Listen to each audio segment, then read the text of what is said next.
நாங்கள் மேல் கவர்பட்டு இங்கே வந்து வையாரப்பட்டில் வேலை செய்கிறோம். நாங்கள் 5 அடியிலேருந்து 12 அடிக்கு வைக்கணும். எல்லாம் வந்து வாட்டர் ப்ரூஃப் தான், கிழங்குடைய மாவு தான் மிக்ஸ் பண்ணி தான் செய்கிறோம். பிளாஸ் ஆஃப் அரிசிக்கு வேலை கிடையாது, அதுமாதிரி ஆயில் பெயிண்ட்டுக்கும் வேலை கிடையாதுங்க. ஒரு அடிக்கு இப்போ பார்த்தாக்கா 2000 ரூபா 2000 சொல்லுவோம். 10 அடி செல்ல வந்து 20லேருந்து 22 கொடுக்குறாங்க. பர்ச்சியும் கேட்குறாங்க. தொழில் கொஞ்சம் ஒரு ஆளுக்கு அட்ஜஸ்ட்மெண்ட் போகுது, ஒரு ஆளுக்கு கொஞ்சம் கம்மியாக கேட்குறாங்க. இங்கே பார்க்குறேன் அங்கேயும் பார்க்குறாங்க.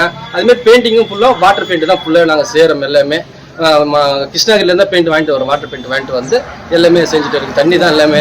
நான் ஆயில் பெயிண்ட் எதுவும் கிடையாது, சுத்தமாக அது கிடையாது. அதுமாரி மாவு இதுமாரி நமக்கு விநாயகர் செலச்சுன்னா 1ஆம் மாதம் தான் ஃபஸ்ட் ஸ்டார்ட் பண்ணுவோம். இந்த சில்லறை தலை வாகனம் போட்டுக்கிட்டு அப்போ வந்து பெரிய பெரிய பொம்மை போடுவோம். போட்டு நாங்கள் பெங்களூர், விஜயவாடா, கிருஷ்ணகிரி, சேலம், திருச்சி எல்லா ஊரும் நாங்கள் சேல்ஸ் பண்ணுறோம். 10 லோடு 5 லோடு ஏற்றுறோம். ஆளை வச்சு வேலை செய்கிறோம்.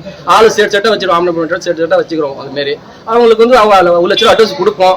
தொழில் கொஞ்சம் மஞ்சமாக தான் போகுது. கொஞ்சம் வராங்க, ஒருத்தர் பார்க்குறாங்க, போகிறாங்க. அதேமாதிரி நாங்கள் போய் இப்போ போலீஸ் வச்சதுக்கு போலீஸ் வந்து 10 அடிக்கு மேலே வைக்கக்கூடாதுன்னு சொல்லிட்டாங்க. கையெழுத்து வாங்கிட்டாங்க. 10 அடி 9 அடி சேலை, 1 அடி பீடம், 10 அடி வைக்க சொல்லிடுறாங்க. அதுமாரி கட்சி கொடியே கட்சி சின்னமே வைக்கக்கூடாது சொல்லிட்டாங்க. அப்படி கட்சி சின்னம் வச்சுருந்தாங்க நான் வந்து சீல் வச்சிருவோம் செட்டுக்கு. அப்படி புதுப்பட்டில் கையெழுத்து எங்கள்கிட்ட வந்து வாங்கிக்கிறாங்க. அவங்க ஜிகினா போடக்கூடாது சொல்லிட்டாங்க. ஜிகினா போடக்கூடாது, ஆயில் பெயிண்ட் எதுவுமே போடக்கூடாது. வரவங்கள்ட்ட அது சொல்லுங்க. எப்படின்னாக்கா ஷெட்டு போட்டு சொல்லு, கீத்து கொட்டை வைக்கணும் நான் சொல்லு, டிராப்பிங் அதிகம் வைக்கணும் சொல்லு, பெரிய சிலை கொடுக்காதீங்க. நீங்கள் 12 அடி 10 மணிக்கு கொடுத்தாக்கா நான் வந்து அனுமதி தர மாட்டேன் கண்டிப்பா. அப்படிதான் சொல்லிட்டு நாங்கள் வேலை செஞ்சுட்டு இருக்கிறோம். நேற்று தான் புதுப்பட்டி போலீஸ் ஸ்டேஷன் போய் வந்தீங்க. எல்லாமே ஒரு 30 பேர் போனோம் மொத்தமே. எஸ்ஐ இருந்தாரு. எஸ்ஐக்கு எங்களுக்கு கைது வாங்கிக்கிறாரு. இந்த ரூல்ஸ் எல்லாம் சொல்லிக்கிறாரு எங்கள்கிட்ட. அதுமாதிரி இந்த ரூல்ஸ் பற்றி நான் நடத்திட்டு இருக்கிறோங்க நாங்கள்.